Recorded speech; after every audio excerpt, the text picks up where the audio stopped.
백성이 나를 떠나 돌아섰지만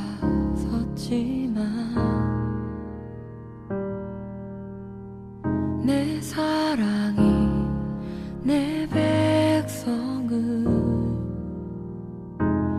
포기 못하니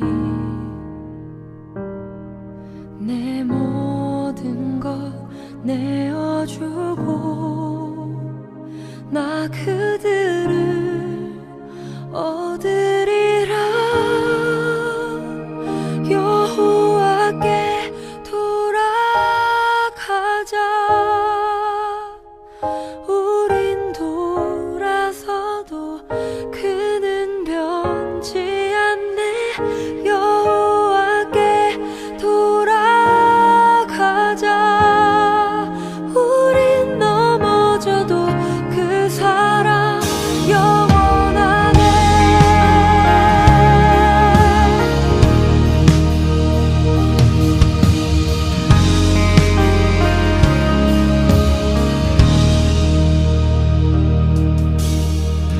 내 백성이 나를 떠나 돌아섰지만 내 사랑이 내 백성을 포기 못하니 내 모든 것 내어주고 나 그들을 얻으리라. 여호와께 돌아가자. 우린 돌아서도 그는 변치 않네. 여호와께 돌아가자. 우린 넘어져도 그 사랑 영원하네. 사랑은 오래 참고 자신을 내어주네. 서로 사랑할 때 세상은 주보네. 사랑은 절대 지지 않네. 사랑은 오래 참고 자신을 내어주네. 서로 사랑할 때 세상은 주보네. 사랑은 절대 지지 않네. 여호와께 돌아가자. 우린 돌아서도 그는 변치 않네. 여호와께 돌아가자. 우린 넘어져도 그 사랑 영원하네.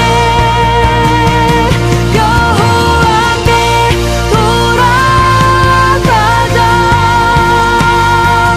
우린 돌아서도 그는 변치 않네. 여호와께 돌아가자. 우린 넘어져도 그 사랑 영원하네.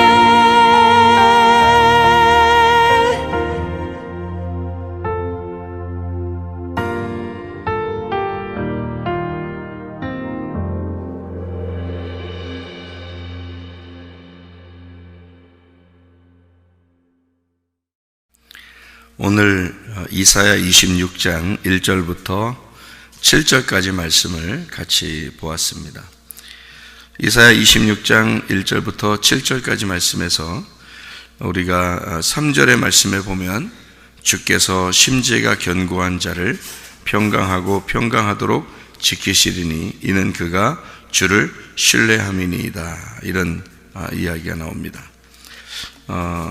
여기서 보면 그 심지가 견고하다라는 말이 있는데요. 그 심지가 견고하다는 말은 우리가 어떤 목적을 가지고 있다, 또는 결심을 가지고 있다, 이런 사람들 있잖아요. 그러니까 사람이 요즘 학생들 이렇게 보면 목적 의식이 없어요. 그러니까 왜 살아가야 되는지, 자기가 뭘 해야 되는지 이런 걸 잘 몰라요. 어린애 사람들이 요즘에는. 옛날에는 그래도 뭔가 희망을 가지고 결심하고 뭐 이렇게 노력하면 되는 그 시대를 살 때, 우리 어릴 때만 해도 그런 어떤 결심을 하고 목적을 가지고 있으면 뭔가 된다고 생각하는 때가 있었거든요. 근데 요즘에는 뭔가 목적을 가지고 열심히 해도 안 되는 사람들도 많고, 그러니까 이렇게 막 실망을 금방 하는 경우가 있고, 또 아이들이 이렇게 그 어떤 공부나 이렇게 자기 학생이니까 공부하면서 목적을 의식을 가지고 이렇게 하면 뭔가 되겠다는 생각이 안 되니까 그냥 막 놀아버리기도 하고, 자기 맘대로 뭐 이렇게, 그리고 특별히 이제 자기들 이렇게 컴퓨터나 핸드폰이나 뭐 이런 것들이 발달하다 보니까 그걸로 많이 친구를 삼고 그걸로 많이 생활을 해요, 아이들이. 그러다 보니까 그게 뭐 그것만 있으면 사는 거예요. 다른 건 없어도 그것만 있으면 살겠다는 사람들이 많아요, 아이들이요. 그러다 보니까 목적의식이 없어지죠. 의욕도 사라지죠. 세상을 살아가려면 자기가 직접 살아가야 되거든요. 근데 그런 살아갈 만한 의욕이 없는 거예요. 그런 목적도 없고, 자꾸 이런 게 다른 이제 미디어 매체들이 이 사람을 지배하기 시작하는 거예요, 아이들을.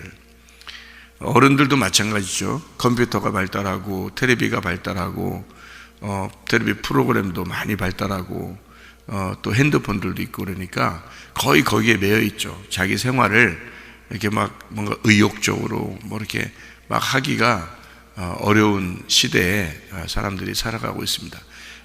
어쨌든 말세라고도 하고 소돔과 고모라 같은 시대이라고도 하고 그렇게 우리는 살아가고 있는데요. 성경에서는 우리가 결심하고 목적의식을 갖고 의욕을 가진 사람들, 이런 사람들은 마음에 평강이 있다는 거예요. 마음의 평강이라는 게 이게 샬롬이거든요. 샬롬. 이게 샬롬이 있다 이거예요. 그러니까 샬롬이라는 말은 솔로몬이 있다는 얘기고, 그 솔로몬이라는 분은 부활의 예수님을 상징하시는 분이거든요. 그렇기 때문에 그 안에 견고한 성전, 그러니까 솔로몬 때 성전을 세우잖아요. 견고한 그 교회 의식을 가지고 살아갈 수 있다, 이런 말이에요. 그러니까 교회 의식을 가지고 살아가니까 사람들의 마음이 교회에 이제 많이 마음이 와 있는 거죠. 그러다 보면 마음이 어떻게 돼요? 안정이 되죠. 마음이 안정이 됩니다. 그 안정이 되고 그 평강하죠. 마음이 평안하고 안정을 누려요. 그러니까 다른 일을 해도 의욕적이고 재밌죠. 근데 마음이 안정이 안 되고 불안전하고 막 이렇게 왔다 갔다 하고 불안하고 이러잖아요. 그러면 안정이 안 돼요. 그러니까 평안하지 못하죠. 불평불만하게 되고 원망스럽고 짜증나고 이러면은 의욕이 없어져요. 이 세상에 대해서 의욕이 없어지고 자꾸 자기가 우울해지고 뭐 이렇게 되죠. 그러다 보면 세상 살만한 마음이 안 생겨요. 그런데 마음이 심지가 견고하고 뭔가 목적의식도 있고 의욕도 있고 뭔가 결심하게 되고, 이런 사람들은 마음의 평강이 오니까 다른 일을 해도 의욕적이란 말이죠. 마음에 평안하고 그러니까 재밌고, 그러니까 인생을 한 번 딱 사는 인생이거든요, 우리가. 그런데 평안하게 행복하게 즐겁게 사는 사람도 있고, 어떤 사람은 불안하고 짜증나고 원망스럽고 어쩔 수 없이 살아가는 인생도 있다는 얘기입니다. 뭐하러 인생을 그렇게 살아요? 한 번 인생 딱 사는 건데, 어차피 우리는 이렇게 살아도 한평생, 저렇게 살아도 한평생이에요. 딱 우리가 살아가는 인생은 내가 결정하는 데에 따라서, 내가 선택하는 데에 따라서 살게 되어 있거든요. 자, 어떤 사람이 내가 기독교를 선택했어. 그러면 기독교로 사는 거예요. 어떤 사람이 불교를 선택했어요. 그럼 불교를 사는 거예요, 그 사람은. 어떤 사람이 하나님을 선택했어요. 그럼 하나님만 사는 거고, 어떤 사람이 부처님을 선택했어요. 그럼 부처님대로 사는 거예요. 그러니까 사람이 무엇을 선택하느냐에 따라서 그렇게 사는 거예요. 내가 한번 의욕적으로 잘 살아보리라. 그렇게 한 사람은 의욕적으로 살게 돼 있어요. 나 이 세상 살아서 뭐해? 우울해, 힘들어. 나는 왜 이렇게 꼭 이렇게 살 수밖에 없지? 그럼 그렇게 인생을 사는 거예요. 그걸 선택해 버렸으니까. 그러니까 사람이 자기가 선택한 거에 따라서 그렇게 살아가게 돼 있어요. 그걸 뭐라면 운명이라고 그래요. 운명. 이 땅의 운명. 자기가 선택한 운명이에요. 그러니까 그 운명이 지긋지긋한 거죠, 아주 어떤 사람은. 그래서 그 운명대로 살아가다가 지긋지긋해서 그 운명에 발이 걸려 넘어지는 거예요. 우리 기독교인들은요, 사실 운명이라는 건 별 의미가 없습니다. 왜 의미가 없냐면 땅의 운명이 죽은 자가 그리스도인이거든요. 땅의 운명을 껍질을 벗겨서 할례를 받은 자가, 마음의 할례를 받은 자가 그리스도인이에요. 그리스도인은 운명이 따라와서 자기를 넘어뜨려서는 안 됩니다. 기독교인은요. 원래 그렇게 생겨나서 그렇게 태어난 팔자들이 있어요. 그런 팔자들로 사는 사람들이 이 땅의 사람들이라고. 기독교인들은 그런 팔자에서 하나님이 부활의 팔자로 바뀐 사람들이 기독교인이고요. 부활의 팔자로. 그래서 안식일 다음 날 부활하잖아요, 예수님이. 팔자야, 그게. 팔자. 안식일이 7일이고 그 다음 날이 8일이요. 그래서 8일 날 부활했어요. 8일 날. 안식 후 첫날 부활했으니까 그게 8일 날이요. 그러니까 그 안식일이 7번 지나는 게 49일이거든요. 49일 다음 날이 오순절 날이에요. 성령 충만 받은 날. 그게 다 팔자예요, 팔자. 그러니까 7의 다음 날이에요. 안식 후 첫날. 그게 다 8이라는 숫자예요. 노아 홍수 때 몇 명 구원받았다고요? 8명 구원받아. 이거 성경이 그냥 우연히 쓴 줄 알아요? 아니에요. 예수님 부활을 우연히 그냥 안식 후 첫날 부활했다 그래요. 이러면서 그냥 쓰고 그런 거겠어요? 아니에요. 성경의 팔자라고 하는 건 대단합니다. 여러분과 저의 팔자도 대단한 팔자로 바뀐 거예요. 이 진짜 하늘의 팔자라니까요. 그래서 7은 예수님을 말하고요, 안식일 예수님을 말하고 그 다음 숫자가 8이라는 숫자예요. 그게 부활의 숫자란 말이에요. 그게 예수님이 부활하신 예수님의 숫자고요, 그게 성령의 숫자입니다. 그게 교회의 숫자예요. 그래서 8명이 구원받는 거예요. 그게요. 예수님하고 나하고 합해졌다. 그래서 8이 되는 거예요. 8. 그래서 8일날 부활하시는 거야, 예수님이. 그러니까 팔자? 팔자. 그래, 내 팔자는 바뀌었어. 부활의 팔자로 바뀌었어. 세상의 팔자가 아니라, 땅의 팔자가 아니라 하늘의 팔자로 바뀐 사람이야. 그게 그리스도인이에요. 그게 그리스도인. 그러니까 우리는 세상에서 그렇게 막 왔다 갔다 이렇게 마음이 왔다 갔다 분주하고 이렇게 불안하고 원망하고 짜증내고 이런 삶이 아니라 진짜 평강한 삶을 살아야 돼. 뭔가 결심이 있어야 되고 목적의식이 있어야 되고 의욕적인 삶을 살아야 되고 내가 선택하는 그 뜻이 선한 것으로 선택을 해야 하고, 그러면 속에 있는 유전자도 바뀌어버려요. 내가 선택하는 데 따라서 유전자가 바뀌어버린다고. 야, 나는 될 사람이야. 나는 팔자가 바뀐 사람이야. 나는 하늘의 팔자를 가진 사람이야.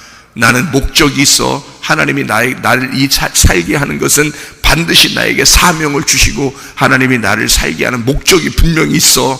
나는 살아갈 의욕이 있어. 나는 살아야 돼. 하나님께서 나를 살려주는 이유가 있는 거야. 이런 사람은요, 속에 유전자가 바뀌어버립니다. 좋은 유전자로 바뀌어버려요. 그래서 건강을 다시 되찾게 됩니다, 이 사람들은.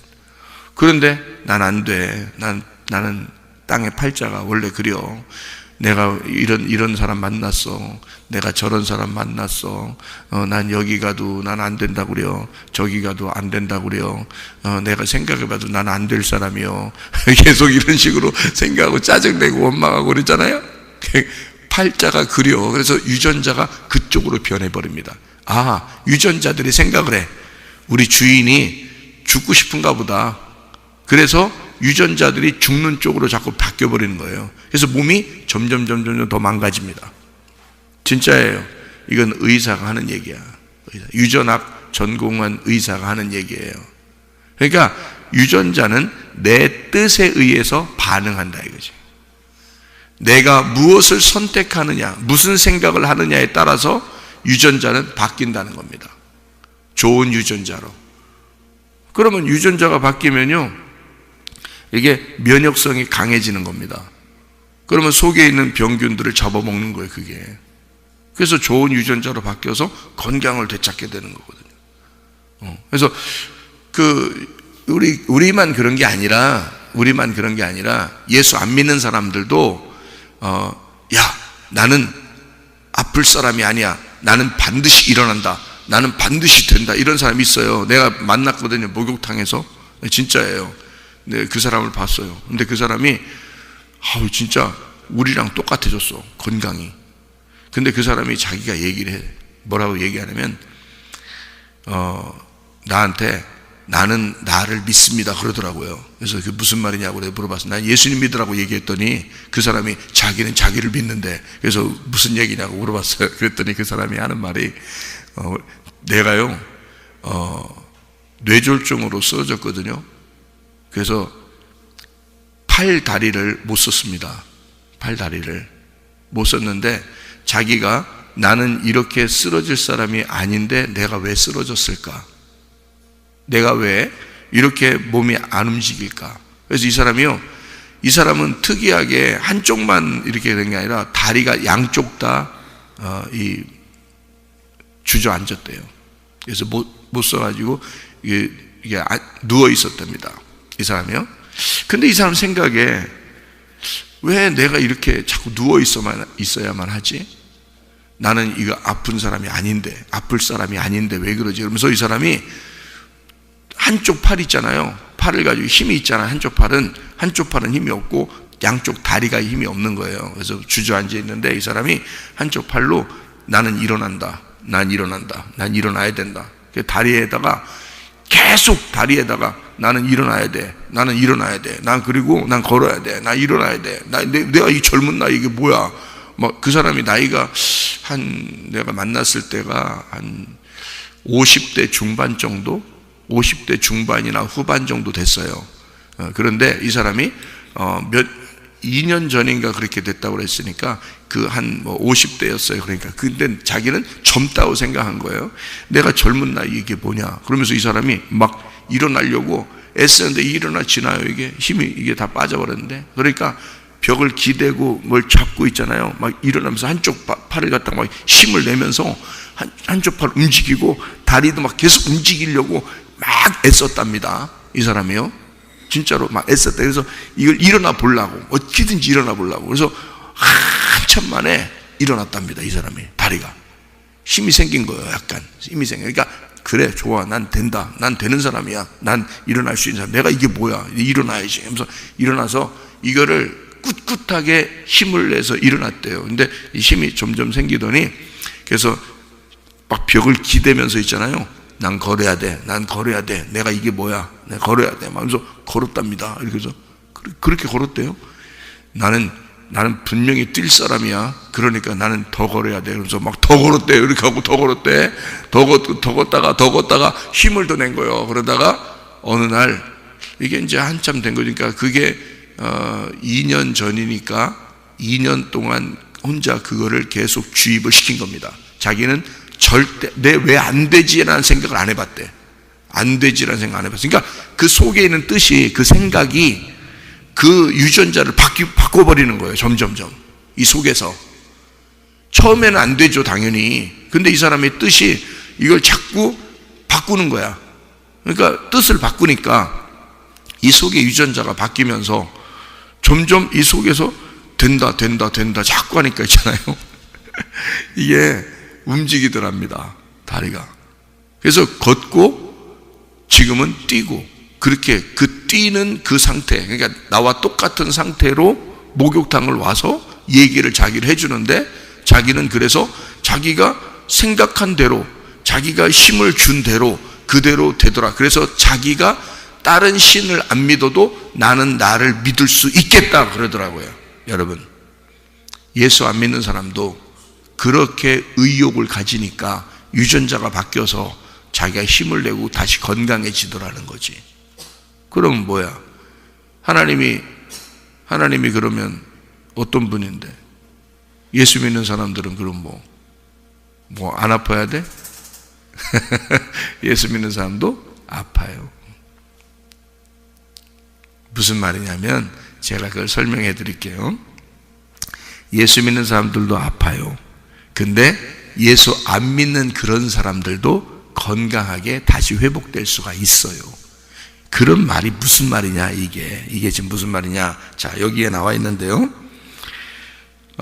여기 이사야 26장 7절입니다. 7절의 말씀, 여기 보니까 뭐라고 되어 있냐면요. 의인의 길은 정직하며 그랬죠. 그 정직하며라는 말이 공평, 매끄러움이라는 단어입니다. 이게 공정함, 평탄함이라는 단어거든요. 공정함, 정직함이라는 단어예요. 그게요. 그러니까 평탄함, 매끄러움, 공평함이라는 단어예요. 이게요. 의인의 길은 정직하며 정직하신 주께서 그랬어요. 이 정직하신이란 말이 곧은이란 말입니다. 정직한이란 말이에요. 이게 올바른이란 말입니다. 여러분, 이게요, 이 말이요. 자, 보세요. 주님께서는 이렇게 올바르신 분이고 공평하신 분이고 공정하신 분이라는 겁니다. 여러분, 이 세상이 평등해요? 평등하지 않습니까? 네? 이 세상이 평등해요? 평등하지 않아요? 평등하지 않습니다. 불평등해요? 이 세상은 불평등한 거예요? 여러분, 태어나면서부터 평등하지 않습니다. 무슨 말인지 알아요?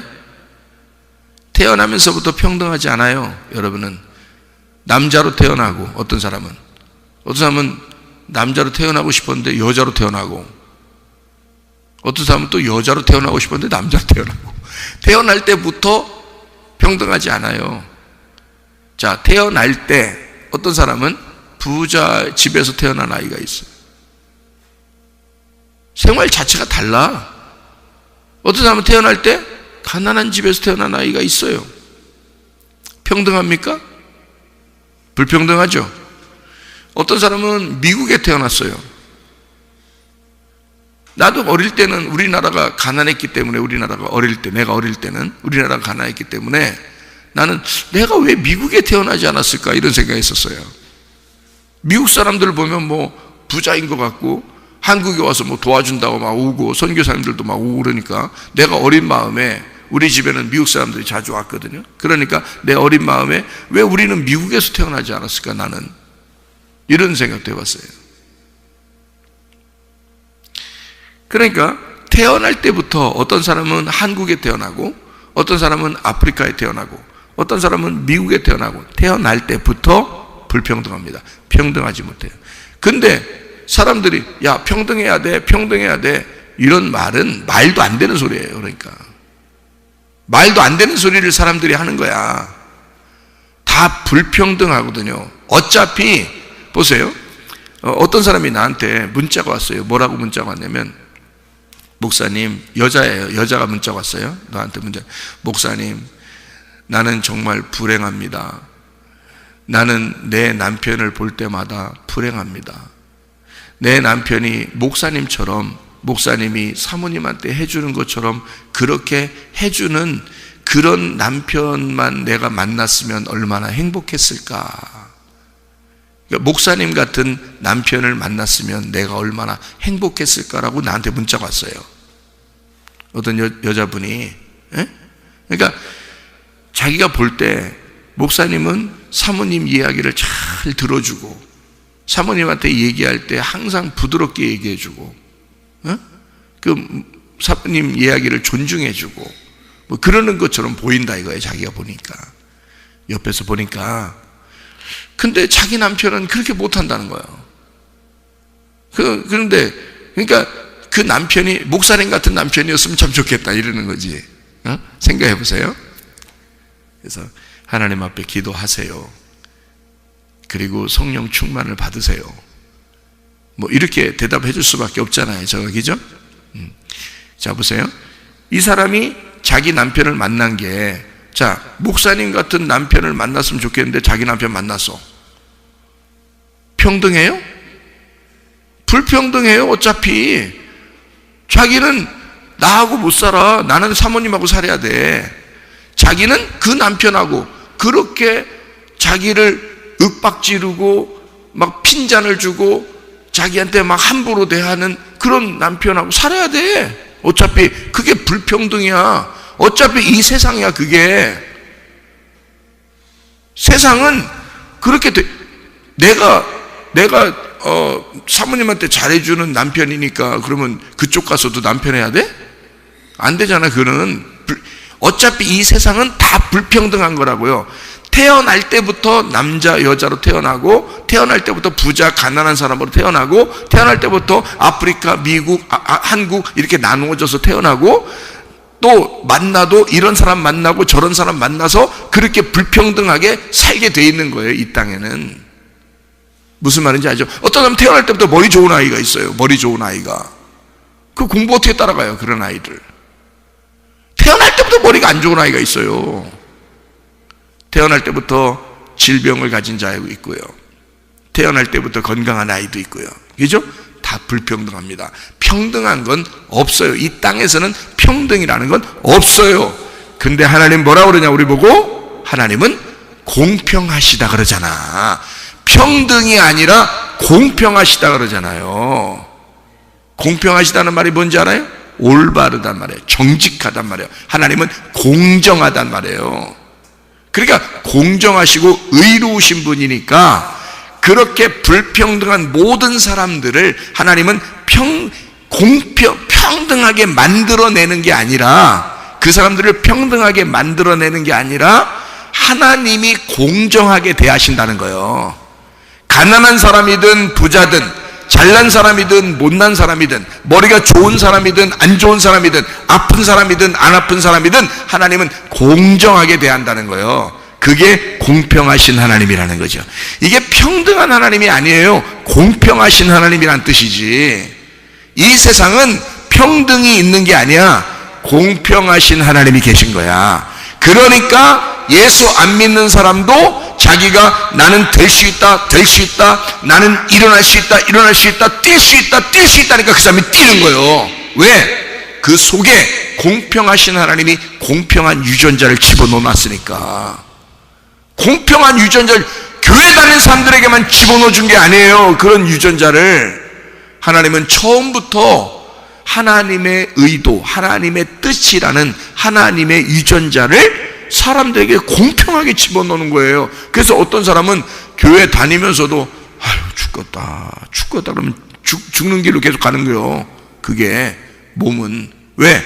죽겠다 했으니까. 유전자를 똑같이 집어넣어줬으니까. 교회 안 다니는 사람이나 교회 다니는 사람이나 가난한 사람이나 부자나 잘난 사람이나 못난 사람이나 똑같이 유전자를 집어넣어놨어요. 그 공평하신 하나님이기 때문에 그렇습니다.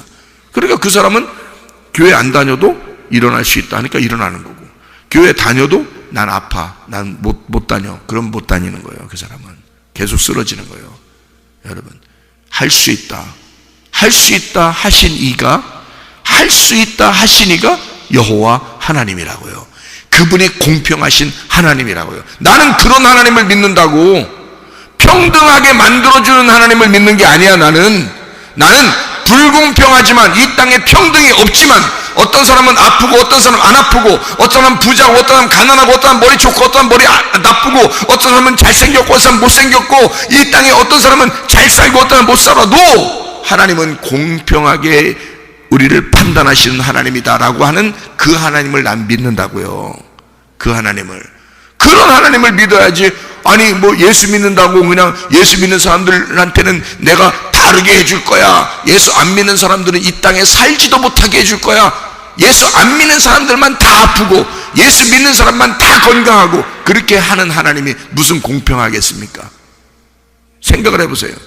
공평하신 하나님이라는 건요, 우리 속에 유전자를 똑같이 집어넣고 네가 이 땅에 살아가면서 네가 생각하는 대로 이 유전자는 바뀔 것이다. 네가 생각하는 대로 유전자는 바뀌어요. 그래서 진짜예요. 이건 의사가 하는 얘기입니다. 그러니까 네가 생각하는 대로 나는 낫을 수 있다, 나는 될 수 있다, 나는 된다, 이렇게 하면 똑같은 공평하신 하나님이 그 속에서 유전자가 변화하도록 역사하신단 말이에요. 그래서 땅의 운명은 원래 유전적으로 어떤 사람은 이런 병도 있어서 태어난 사람도 있어요. 근데 그것도 바뀝니다. 그 유전자도요 바뀌어요. 왜? 이 사람이 생각하는 데 따라서 바뀌는 거거든요. 그 사람이 그러니까 사람은 무슨 생각을 하느냐에 따라서 이 속의 몸은 다 바뀌게 돼 있어요. 여러분, 그게 공평하신 하나님이지. 생각해봐요.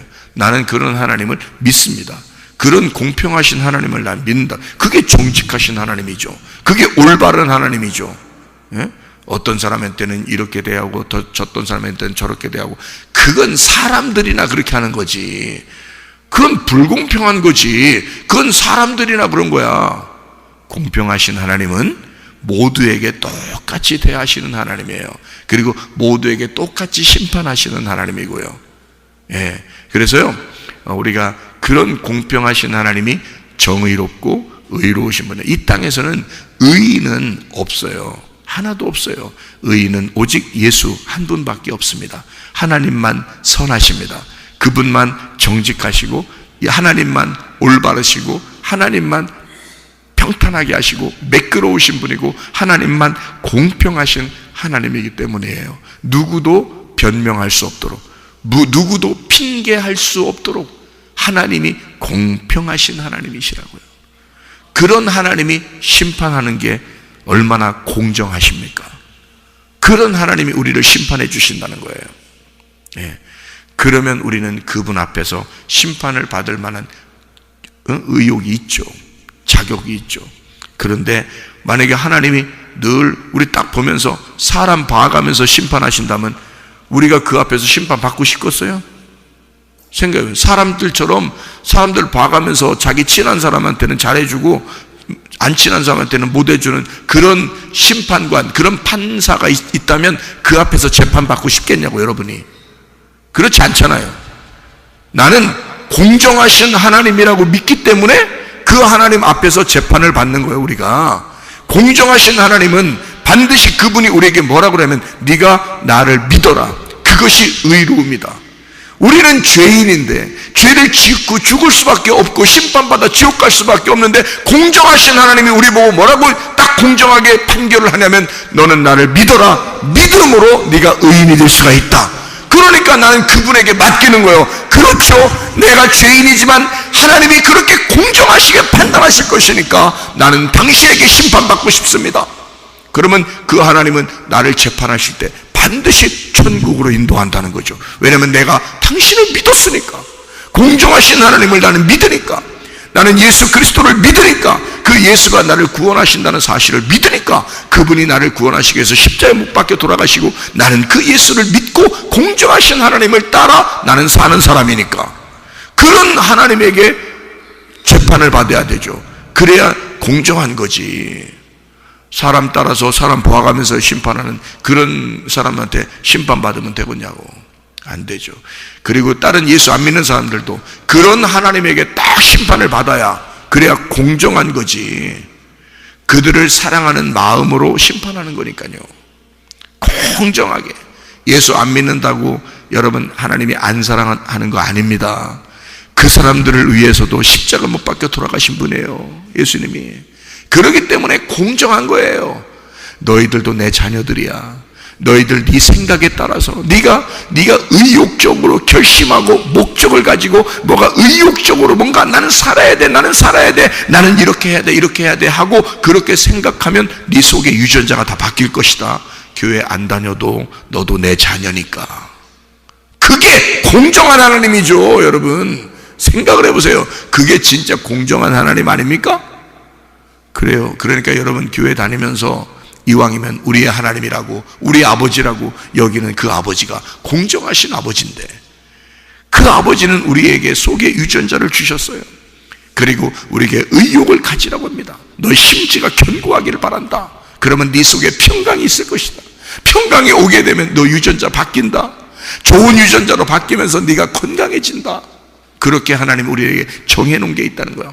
아이, 세상 사람들도, 교회 안 다니는 사람들도 자기가 하나님이 아버지라고 하지 않고 자기가 신이라고 그렇게 여기는 사람들도 그 유전자가 바뀌어서 건강해지는데, 하물며 우리의 아버지 하나님, 공정하신 아버지가 우리의 아버지 대신 우리 믿는 예수 그리스도 믿는 사람들이 우리 속에 있는 유전자가 점점 더 선한 쪽으로, 점점 더 좋은 쪽으로, 점점 더 건강한 쪽으로 바뀌게 되지 않겠느냐, 그 말입니다. 우리 그러므로 여러분 건강하시기를 바랍니다.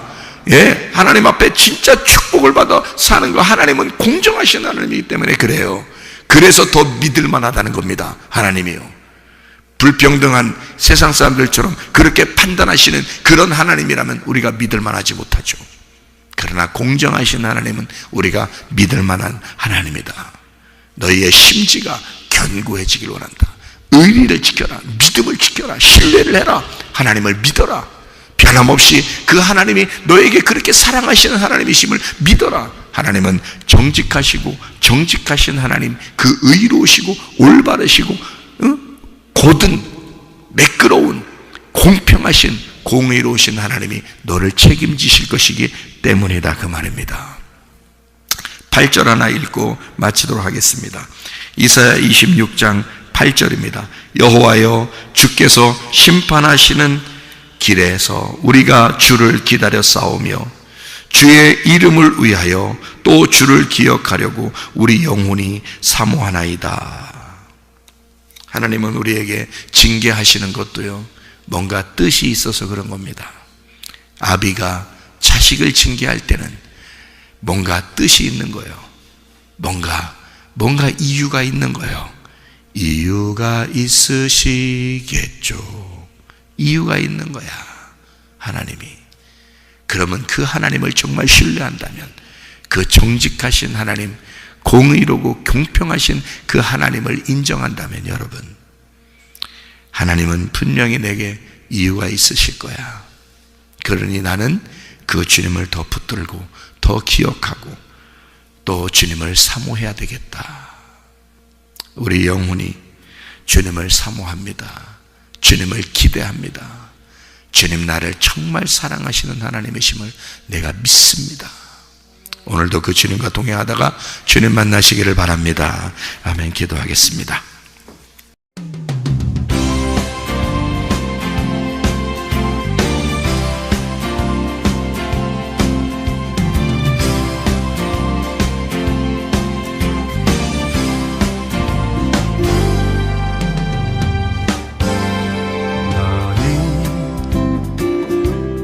너머로 뻗은 나무 가지에 푸른 열매처럼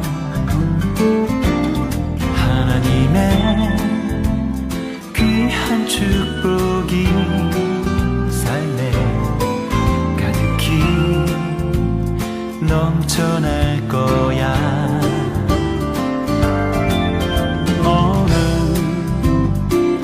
어떤 시련이 와도 능히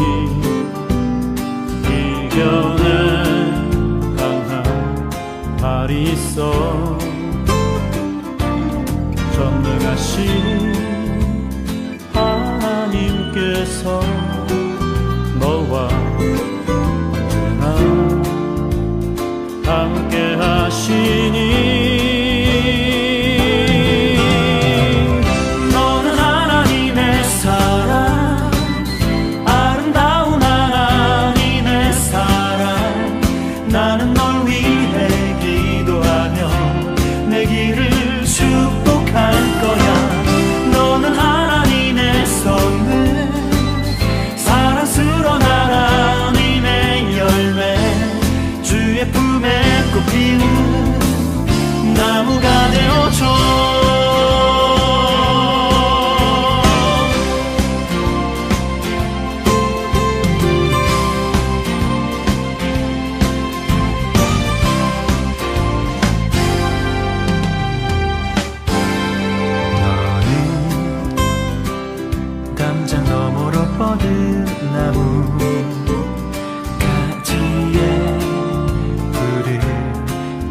것처럼